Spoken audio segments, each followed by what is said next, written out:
So budgeting is it important? And why? Because in the morning we saw that we have some income and we have some expenses, right?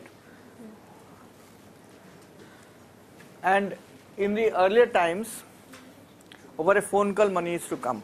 Many of the social activists who have lived in the 60s and 70s, they would say that, why budgeting? We just call and money comes. We used to call that time, there's a problem, and send some money, and then donors used to send. So times have changed, no? And budgeting is an important step, but budgeting is the second step. What is the first step? Say it loudly. Planning. Because without plans there cannot be any budgets, right? So planning in financial terms is what budget is all about, right? So first you have a plan, then put figures into it, and that becomes your budget. How many types of budget an organization should prepare? Annual budget, midterm budget, project wise, okay. And should there be an organizational budget? Yes. There should be an organizational budget. Now that is the bigger challenge, because NGOs, even though we say that they are perpetual entities, going concerns and all that, there are a lot of things which are variable. So there are a lot of different factors which affect an NGO's functioning. So therefore, one is that donors normally would not approve a project without a budget. So therefore, we need project-wise budget. But what happens to an organizational budget? How do we prepare an organizational budget? So this is something that we need to understand a bit. You see, in a small organization, there is something called, okay, let us put it this way.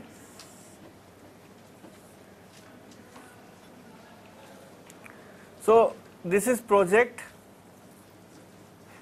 A, B, C, D, and let's say this is organizational.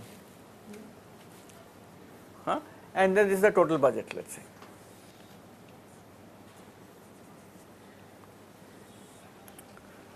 Now let us take a small organization. For a small organization, sometimes they have only one donor and they have one organization. For them, the organizational budget is the project budget, or the project budget is the organizational budget, because they have nothing else to do outside of that particular project. So therefore, less complication, project A is equal to the organization is equal to the total. No problem, right? Let us start with a bit more complicated areas.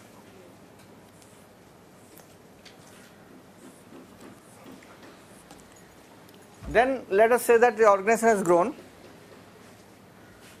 This small organization has got one more project. Here there is no problem, because that's an organization and the project both were same, right? Now the organization gets project B apart from project A. So project A was covering the overall organizational cost and all that. Now when project B came, this donor of project A started reacting. So the project A donor said that, well, I was covering all your organizational costs and everything was going on fine. Now that another donor and another project has come, they should also cover part of your organizational costs. Why should I cover all the costs? Fair enough? So now a bit of complication has started already.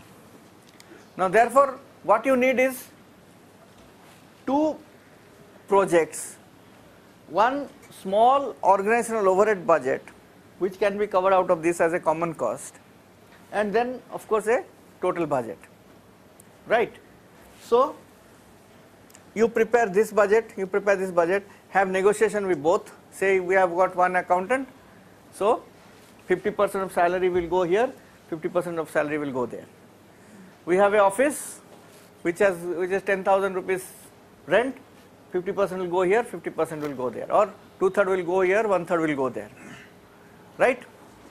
So then it grows further, then more projects start coming, and then the overall organizational costs get still further distributed.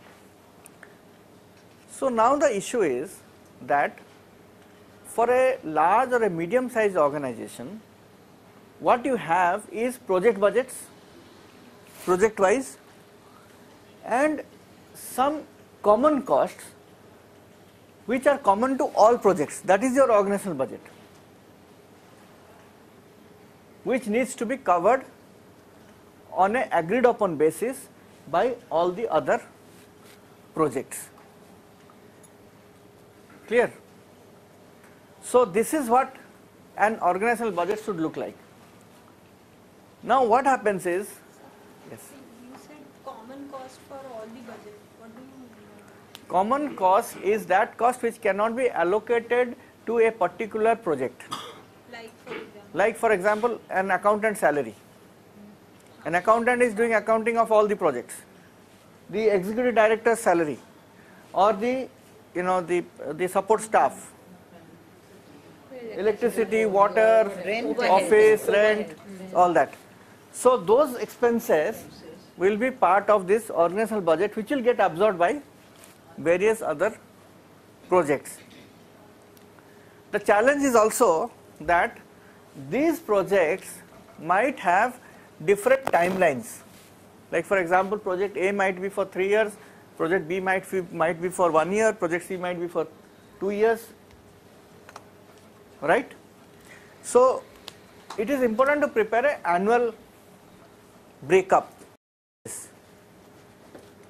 Even though you may have prepared a 3 years budget and got it approved by the donor, but for implementation purposes, preparing annual budgets and annual overall forecast or a budget with the common cost which can be absorbed is a framework that needs to be prepared in every organization.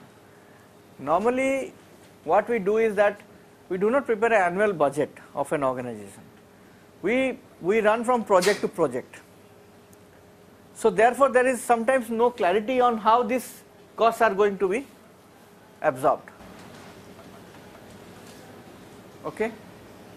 So would you then recommend that we've got multiple projects over multiple time periods, we have a formula where we go by the proportion Yes. of the funds of the organization budget? It could be proportion of funds, it could be some parameters, yeah.